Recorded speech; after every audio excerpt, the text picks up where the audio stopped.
Hello students. तो हमारा जो चैप्टर चल रहा है class 6 science living organisms and there surroundings, उसमें हमने लास्ट में देखा था ओशियन एक्वेटिक हैबिटेट्स में ओशियन पढ़ा था हमने। ओशियंस में डॉल्फिन्स होती हैं, फिशेस होती हैं, तो वो कैसे सरवाइव करती है, उनका हैबिटेट कैसा होता है वो देखा था हमने। उसके बाद एक्वेटिक हैबिटेट में ही आता है पानी का जो हैबिटेट होता है, उसमें पॉन्ड्स और लेक्स आते हैं, तालाब और छोटे छोटे तालाब होते हैं या झील होती है, तो उनमें ऑर्गेनिजम्स का सर्वाइवल हैबिटेट कैसे होता है। Have you seen plants growing in ponds, lakes, rivers and even some drains? क्या तुमने पॉन्ड्स, लेक्स, नहरों में या कुछ नालों में कुछ पौधों को उगते हुए देखा है? Go on a field trip to nearby pond if possible. आपके आसपास अगर कोई तालाब हो तो वहाँ पे जाके देखो और ऑब्जर्व करो कि कौन से टाइप के प्लांट्स वहाँ पे होते हैं। Observe the leaves, stems and roots of this plants. इन प्लांट्स की स्टेम्स, इनकी जड़ें, इनके पत्ते वो आप ऑब्जर्व करो। Some of these plants have their roots fixed in the soil below the water. कुछ प्लांट्स जो होते हैं इनमें से, उनकी जो जड़ें होती हैं वो पानी के नीचे जो ज़मीन होती है उसमें फिक्स होती है, उसमें उसकी रूट्स फिक्स होती है। इन टेरेस्ट्रियल प्लांट्स, जो ज़मीन पे जो प्लांट्स होते हैं, roots normally play a very important role in the absorption of nutrients and water from the soil. तो जो ज़मीन पे जो प्लांट्स उगते हैं उसमें रूट्स क्या करते हैं, उनकी जो जड़ें होती है वो एक इम्पॉर्टेंट रोल प्ले करती है। वो ज़मीन से न्यूट्रिएंट्स एब्जॉर्ब करती है और पानी एब्जॉर्ब करती है सॉइल से। However in aquatic plants roots are much reduced in size and their main function is to hold the plant in place. अब देखो, जो टेरेस्ट्रियल प्लांट्स होते हैं, जो ज़मीन पे जो प्लांट्स उगते हैं, उनमें क्या होता है, रूट्स जो है वो सारा काम करती हैं। एब्जॉर्प्शन ऑफ न्यूट्रिएंट्स लेती है सॉइल से और पानी लेती है सॉइल से। लेकिन जो प्लांट्स ऑलरेडी पानी में हैं, उनकी रूट्स का क्या काम होता है? उनकी रूट्स का एक मेन फंक्शन होता है, वो प्लांट को पकड़ के रखते हैं। प्लांट की जड़ जो सॉइल में होती हैं उनको होल्ड करने के लिए होते हैं। पानी तो ऑलरेडी उसमें होता है जो कि वो यूज़ करते हैं, लेकिन रूट्स का मेन फंक्शन होता है प्लांट को एक जगह पकड़ के रखना।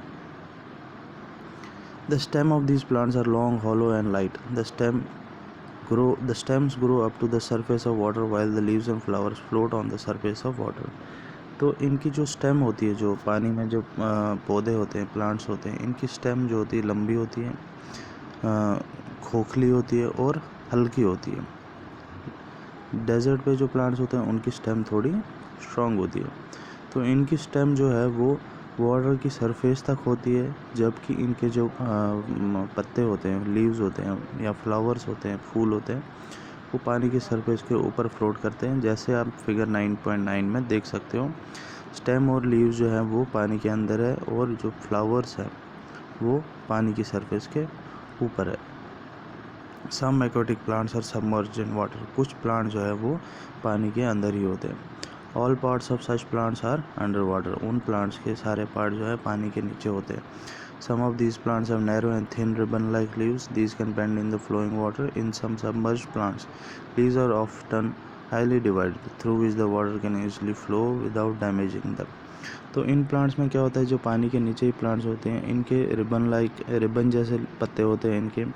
इनके जो पत्ते होते हैं वो बेंड हो सकते हैं और पत्ते जो है वो थोड़े से दूर दूर होते हैं, डिवाइडेड होते हैं, ताकि जो उनमें से जो पानी गुजर रहा है वो उन पत्तों को डैमेज ना कर सके, उनको ख़राब ना कर सके। Frogs usually live in ponds. Frogs जो होते हैं, एनिमल्स जो होते हैं, वो तालाबों में रहते हैं। Frogs can stay both inside water as well as move on land. तो फ्रॉग जो है वो पानी में भी रह सकते हैं और ज़मीन पे भी वो घूमते हैं। They have strong back legs that help them in leaping and catching their prey.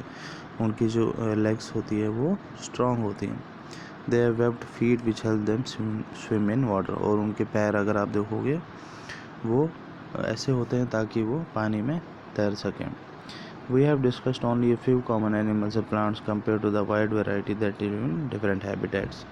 You may have also noticed the very wide variety in plants around you. When you prepared a herbarium as part of the suggested activities in chapter 7, imagine the kind of variety that you could see in herbarium of leaves of plants from all regions of earth. तो अभी तक हमने जो organism देखे, plants, animal देखे, वो हमने कुछ कॉमन प्लांट्स के बारे में पढ़ा, एनिमल्स के बारे में पढ़ा.